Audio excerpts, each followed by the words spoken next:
To my channel guys. So ये हमारा DSA lecture 4 है।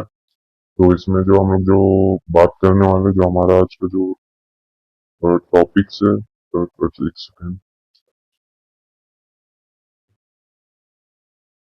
यहाँ पर जो हमारा जो टॉपिक्स है ऑफ द डे, जो वो होगा time complexity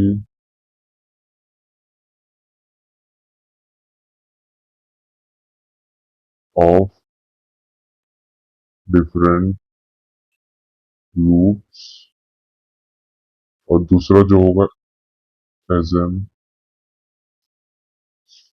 asymptotic notations. Okay, सो पहले हम लोग time complexity of different loops पर काम करते हैं। ठीक है, टाइम कॉम्प्लेक्सिटी। तो पहली बात तो हम लोग ये समझते हैं कि मान लो कि एक लूप है, जैसे for in i is equal to 0, i is less than equal to n, और आई प्लस प्लस, ठीक ना। और यहाँ पर कोई भी ब्लॉक ऑफ कोड है लाइक प्रिंट आई, तो इसका टाइम कॉम्प्लेक्सिटी क्या होगा? तो इसका जो टाइम कॉम्प्लेक्सिटी वो होगा, वो n होगा। क्यों n होगा?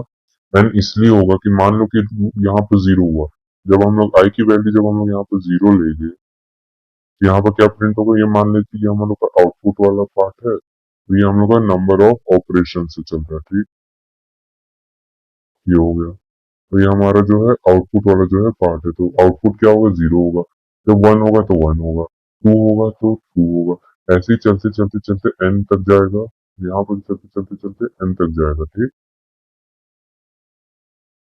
चलते चलते चलते जो है n तक जो है यहाँ पर जाएगा। ठीक, अब लूप यहाँ पे जो ऑपरेशन है कितनी बार चला, n टाइम्स चला।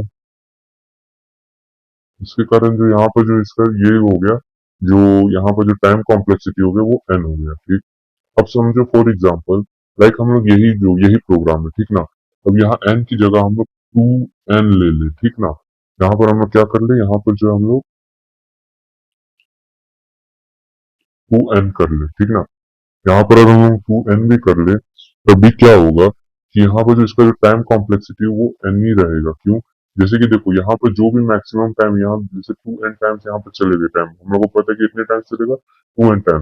लेकिन जब भी जो कांस्टेंट होता है, ये कांस्टेंट है, तो हम लोग कांस्टेंट को जो है कंसीडर नहीं करते किसमें, टाइम कॉम्प्लेक्सिटी में। टाइम कॉम्प्लेक्सिटी में कोई वेरिएबल ही कंसीडर किया जाता है। ये चीज याद रख लेना कि कांस्टेंट जो है कभी भी कंसीडर, एक सेकेंड, हाँ, कांस्टेंट जो है कभी भी जो है कंसीडर नहीं किया जाता है। हमेशा एक वेरिएबल ही जो है कंसीडर किया जाता है। ठीक है, यहाँ तक ये हो गया। अब फॉर एग्जांपल, अब हम लोग मान लेते हैं कि एक जो लूप है, for in i is greater than equal to 0, i is less than n, और i is equal to i into 2, ठीक है ना। तो मतलब यहाँ पर जैसे कि पहला वैल्यू, सॉरी पहला वैल्यू तो यहाँ पर 1 होगा, क्योंकि वरना 0 0 प्रिंट होते रहेगा और इन्फिनाइट लूप बन जाएगा।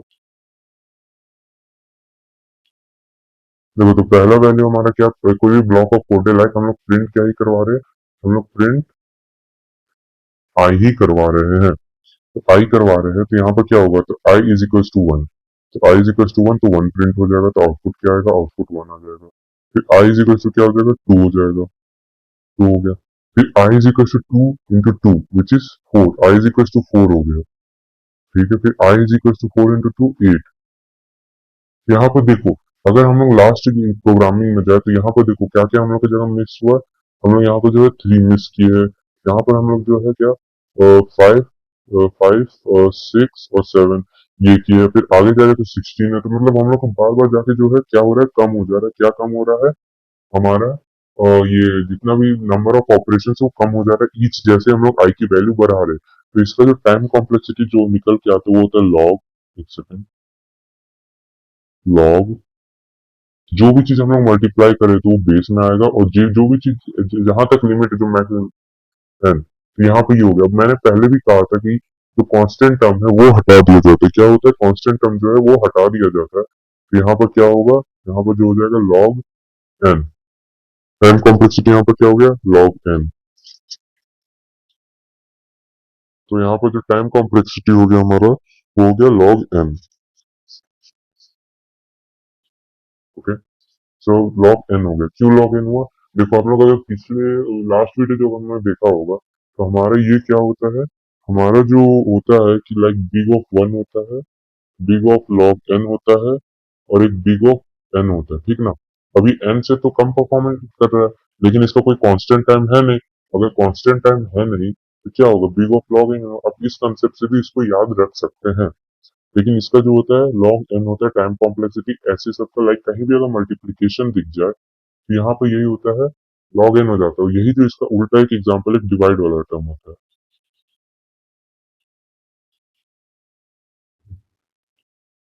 Four int I is equals to n, I is greater than equals to 1 और I is equals to I divide by 2। यहाँ भी प्रिंट आई, ठीक। तो यहाँ भी उतना ही टाइम जो है चलेगा लूप, लेकिन ये नेगेटिव लाइक n होगा, फिर n बाई 2 होगा, फिर n बाई 4 होगा, फिर n बाई 8 होगा, ऐसे टर्म लूप करते करते 1 तक जाएगा। तो यहाँ पर भी जो होगा log n ही चलेगा। बस ये देखो, अगर नंबर ऑफ ऑपरेशंस की बात की जाए, अगर मैं से क्या बोल रहा हूँ, नंबर ऑफ ऑपरेशंस की बात की जाए तो ये भी उतना ही चलता है और ये भी उतना ही चलेगा। मतलब दोनों का जो ऑपरेशन जो होगा वो सेम होगा, मतलब दोनों ही सेम लूप है। और नंबर ऑफ ऑपरेशंस के टर्म्स में हम लोग देखें तो इन दोनों का टाइम कॉम्प्लेक्सिटी जो होगा सेम होगा। सेम अगर हम लोग ऊपर वाले एग्जांपल में जाए, ओके, इसको मिटाते हैं।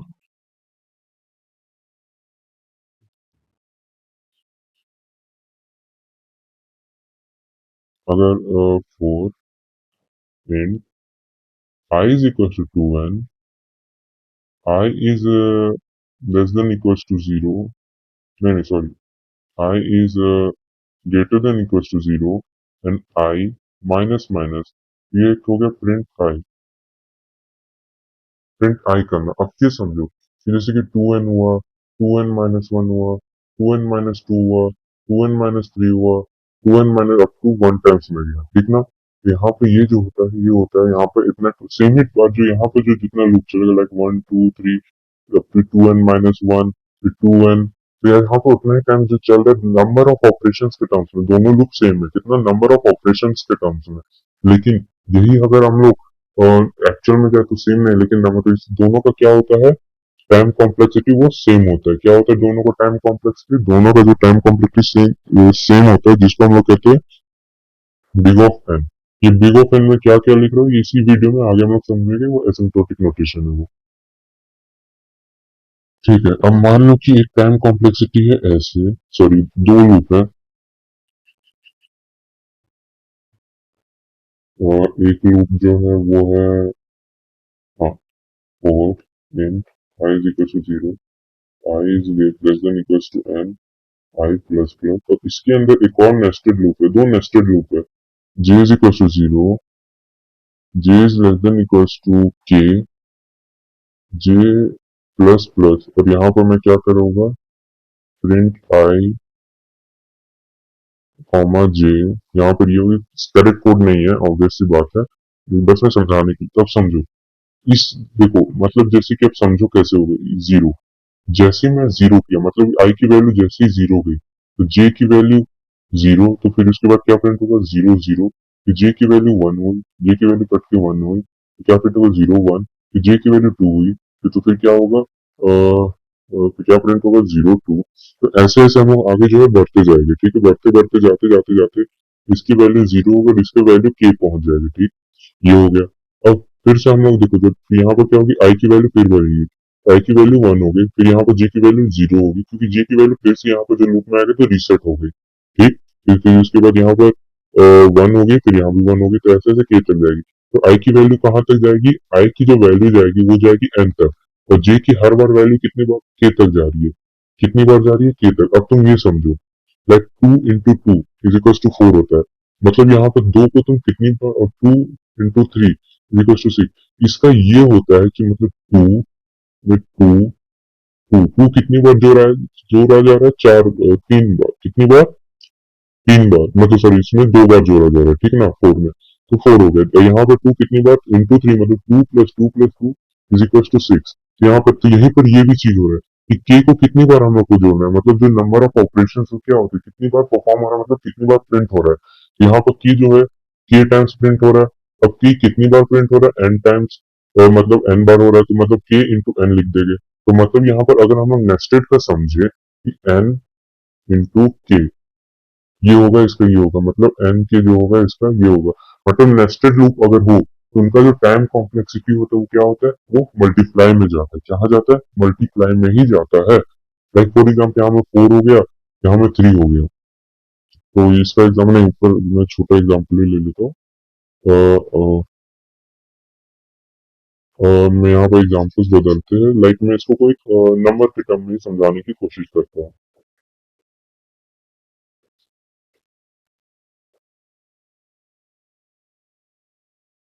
लाइक यहाँ पर हो गया मेरा 2, यहाँ पर मैं 3 ले लेता हूँ। तो एक बार जैसे कि 0 हुआ, तो 0 हुआ, तो अब 0 में कितनी बार, तो मैं 1 से स्टार्ट करता हूँ दोनों जगह,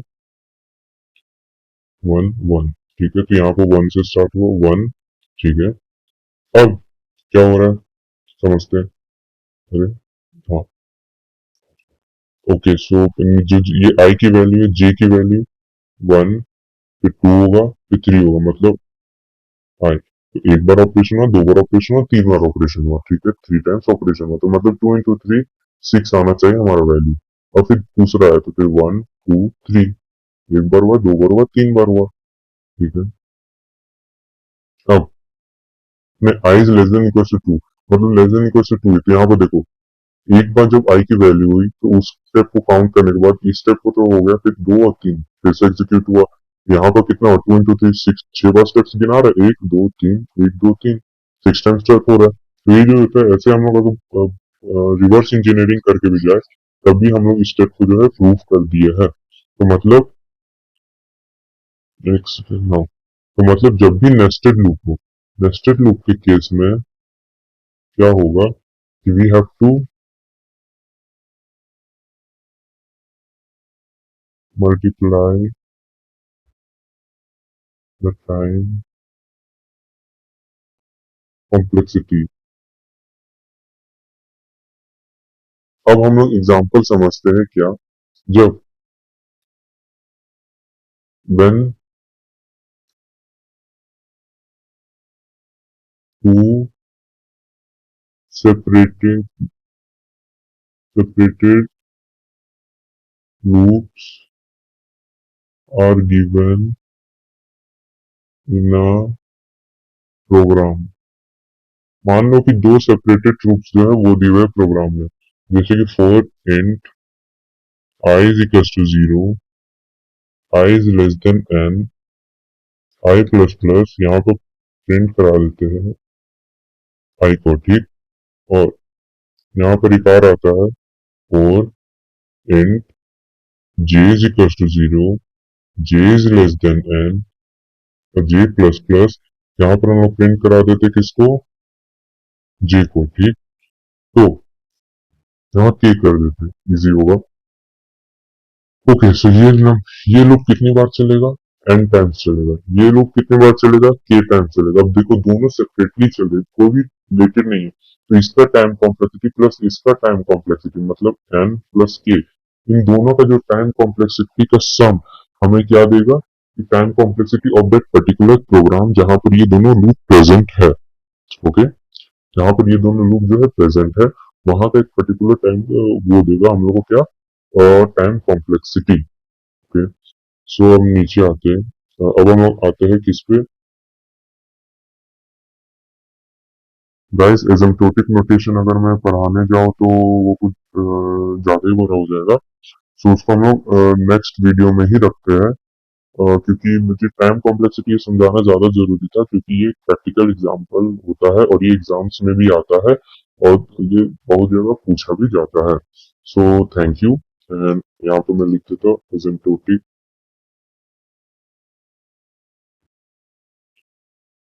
notations in नेक्स्ट लेक्चर, ठीक है, notations. Thank you guys. Do like, share and subscribe.